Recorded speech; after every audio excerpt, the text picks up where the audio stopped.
today we've got Kamil Sattar, who is the founder of e-commerce mentoring and the YouTube channel Ecom King.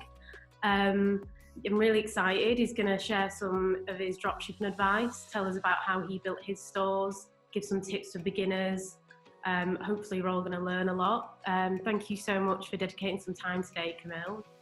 Thank you, Isabel, for having me on today. I'm excited to share my wisdom with your subscribers and followers. I think a good way to start, because this is going to be for beginners to dropshipping who may not have a solid understanding of the model. How would you, to someone who doesn't know what dropshipping is, how would you just describe the concepts of it? Yeah, so dropshipping is an e-commerce business model where basically you have a website, your own website, and then obviously you're going to be selling products, but the products that you're selling, you don't have inventory of them. You find a supplier that has the inventory for you. Once you have a sale on your website, then you order it from your supplier. They handle all the logistics, sending it out to the customer, making sure that it gets delivered to their address. You don't handle any of that. Literally, all you do is place the order on the supplier's website. The job's done. That's probably the easiest way to explain it. Yeah. So I think people get intimidated about it, but it's a really simple model when you've got to grips with it. Can you remember when you first heard about dropshipping? Back in 2017, I did some research on Google. I literally typed in the best business models, or I think it was how to make money online, like the best way to make money online. And then an article came up like listing 30 different ones. And dropshipping was one of them inside of that article. You had affiliate marketing, you had loads of other ones in there. But when I read what dropshipping was, it stood out to me a lot more, because prior to dropshipping, I was doing buying and reselling. So it's quite similar, but I just didn't have the stock. So it kind of thought to me that it was so similar to what I was doing before, it fits me very well. So that's why I chose it. Yeah, okay, cool. Yeah, so I was going to ask, what made you want to start dropshipping? And it was because basically it was sort of what you were already doing, but just a lot easier and involved less money, really. Yeah, less risk and less cash flow. So it was just very attractive at the time. And that's really the reason why I just got started with it and didn't look back. Cool, yeah. So if you hadn't heard of dropshipping before, I'm guessing you didn't have much knowledge about it then. Did you have to teach yourself? Yeah, so before I heard of dropshipping, like I said, I was doing buying and reselling all through influencer marketing, Instagram. So I had the influencer marketing knowledge, learning. I did run a few Facebook ads back then. It was very, very small ads, nothing crazy. And I was doing it all through the booster post. So that shows I didn't know what I was doing. But then when I did do dropshipping, I had to learn Facebook ads and everything. But in terms of influencer marketing, I was pretty solid with that anyway. So that's really what helped me gain success pretty quick within my journey, which was around about 8 to 12 months. I was able to see some decent results. So that's probably why. Yeah. When did you first get sort of your business knowledge? Because like you said, you're already familiar with influencer marketing. Your education or just your experience? No, so when I was in 2015, when I left my job in college, I just thought I want to do my own thing. At the time, I was working at JD Sports, so it's like the Foot Locker of America. And I love shoes. I love fashion. I was very into it, and I thought, why not do something myself that can basically make me more money? So that's pretty much the reason why. I just thought, you know what, if I've got all this knowledge, why not make my own business out of it and then make more money from it? Mm-hmm. Yeah, definitely, yeah. And you said you quit your job. Do you have a day job at the moment? Do you juggle the two, or do you just focus on your dropshipping? No, full-time e-commerce, and that's been the case the last 4 years. Yeah.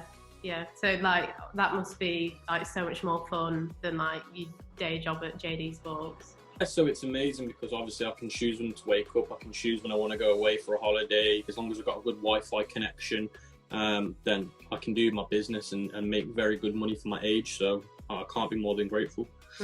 Brilliant, yeah. And for someone watching this that's just hearing about dropshipping, just learning about it, what would you say? What would you tell them is the first step? Just take the plunge and just do it. For those that are interested and want to get started, I think it's important that you kind of teach yourself and you educate yourself about the business platform, not just the business platform, but business in itself. Because a lot of people try and do dropshipping, think it's a get rich quick scheme, think it's easy, think because you don't need that much money to start, that it's not a proper business, when it really is a proper business. So I think it's important that number one, people actually educate themselves about what is business, what are the risks involved, how business works, compound interest. And then I think it's important that people also look into the business model, understand the concept, understand what goes into it to make it actually work. Because I feel like a lot of people fail because they have no idea how anything works in terms of e-commerce and selling online. How did you actually learn about dropshipping? Like, was it like online videos or? So I had two mentors, James and Ashley, that taught me all about marketing, all about sales funnels and all that kind of stuff. And then in terms of the actual dropshipping business knowledge, I learned a lot of things from seminars, online videos, a couple of courses, and then all that information put together with actually doing it myself came me now, and obviously kept grinding, kept evolving, kept sharpening my sword, and now I'm in a place where I feel like I'm very, very good at what I do. Yeah, I agree with you on that point, that like, I think the best way is just to do it. I think some people can spend too much time, oh, I've got to watch hours of videos, I've got to do these courses. Just learn as you go, just do it and you'll learn. Yeah, I think the reason why people do that is because they think it's like a distraction for them not to do it. Like, it's a way of them putting it off so they don't have to actually do it, because it's easier to watch it than do it. And it's like trying to learn how to ride a bike. You can read a book about it, but until you actually get on the bike and try and do it, you're not going to know how to do it. 100%, yeah, definitely. And so someone has learned about dropshipping, yeah, they're just going to do it. In terms of products, it can be quite easy to just go with the trends, what products are huge right now.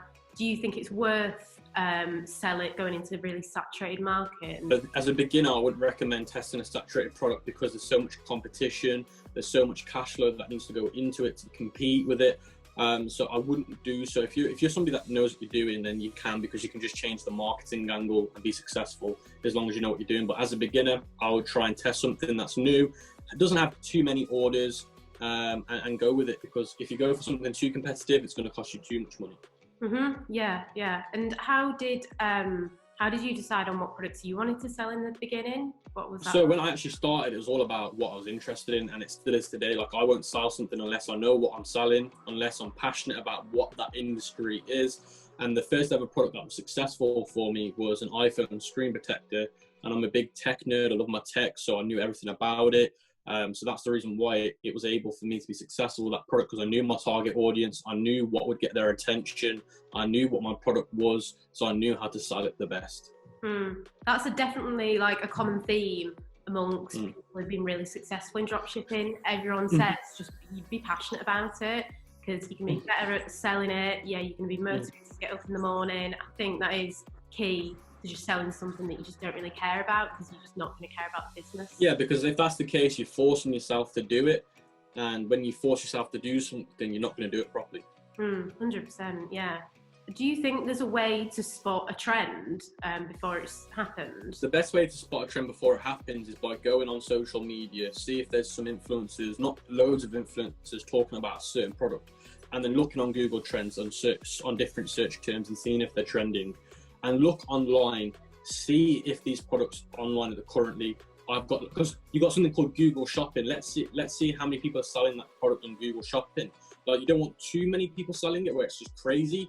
You just want to see glimpses of loads of different things every little where. And if you can see loads of different people doing it in different spots, then that means it's starting to get a lot of attention, and it will eventually blow up. If you've got an idea of what products you want to sell, I guess, yeah, that's the first step. But then where are you going to get those products from? How are you going to choose reliable suppliers? Because that's really important in the beginning, you know, with user experience and customer experience, choosing reputable suppliers. What was that like for you? What advice would you give to people trying to find? Yeah, so in terms of finding suppliers that you can trust, you need to make sure that, number one, you contact them and you ask them, look, have you got the last 5 tracking numbers for that product so I can see what the tracking times are like at the moment?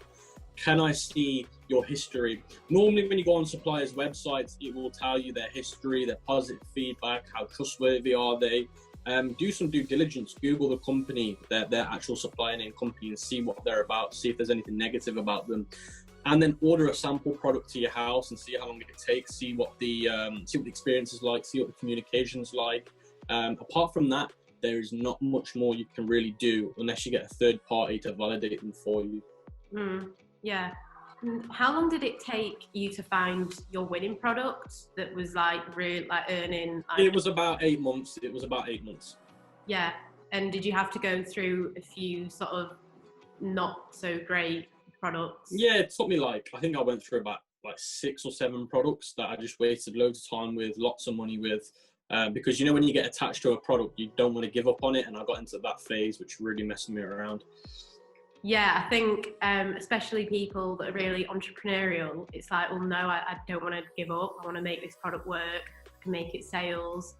But I suppose there comes a time where you've got to realise, look, that's not earning me money. I've got to let it go.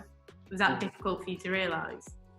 Yeah, at the start, when you get attached to something because you feel like you know everything about it and you think, yes, it's going to do great, because if I think it will do great, why wouldn't the world?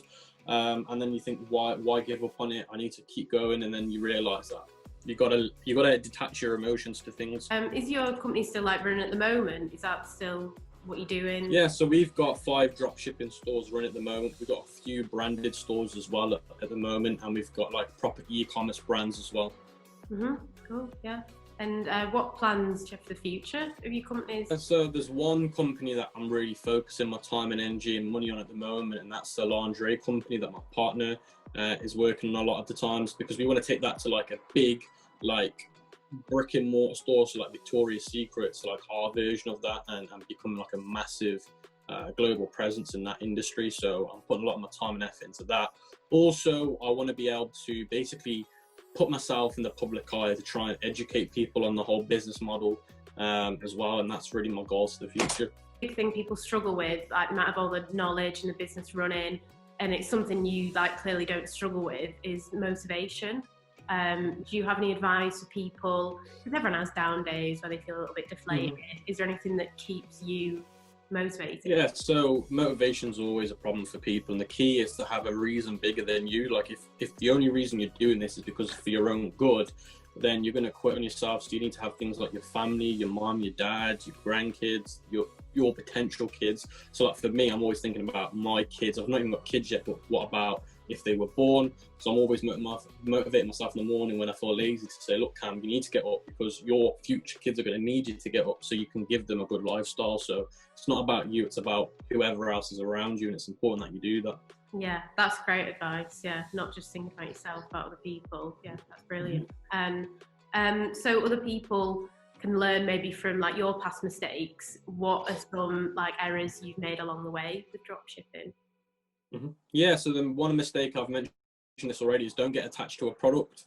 If you I would say spend $500 or £350 on a product on Facebook ads. If it doesn't do any good numbers in terms of 5-7 sales a day, cut it off very quickly, because you don't want to waste too much money and too much time on it. I'd also say don't listen to people around you, like your mom and your dad, your friends. They're going to be negative. They're going to tell you not to do it. It's natural. Just ignore them. Stay in your own lane. And also you need to throw the bad habits out the window, things like going out on the weekend, spending money going out, spending money on lots of drinks. If you want this to work, give it your all. The reason why I was able to do some decent numbers quite quickly into my journey was because I gave everything else outside of my other life out of the window, because going out, drinking, spending money on loads of different things, gave up on that, and I focused solely just on this. And I feel like people try and live 2 different lives, living the e-commerce life and then also trying to live a big social life, and you can't do that. You have to really make sacrifices for this to work. And I'd also say for people that are watching this, you need to really educate yourself, and you need to really teach yourself the lessons you need to be able to do this, because this is a business. It's not easy. The marketing is going to be the hardest part of your journey when you do dropshipping by far.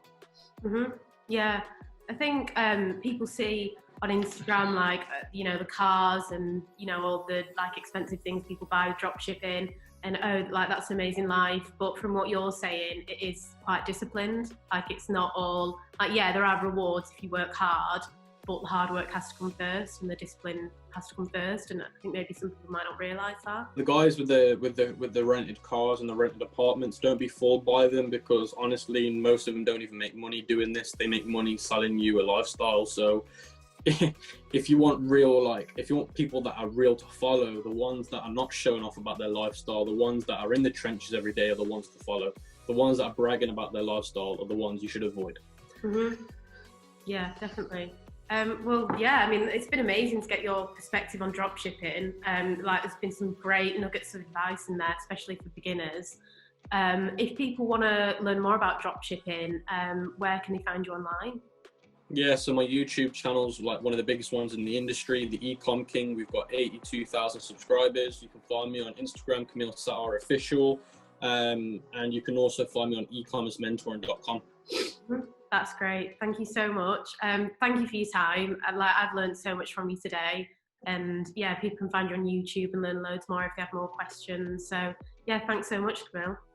Thank you so much, Isabel, for having me on board today. Thanks. Have a great day. Bye. And you. Bye-bye.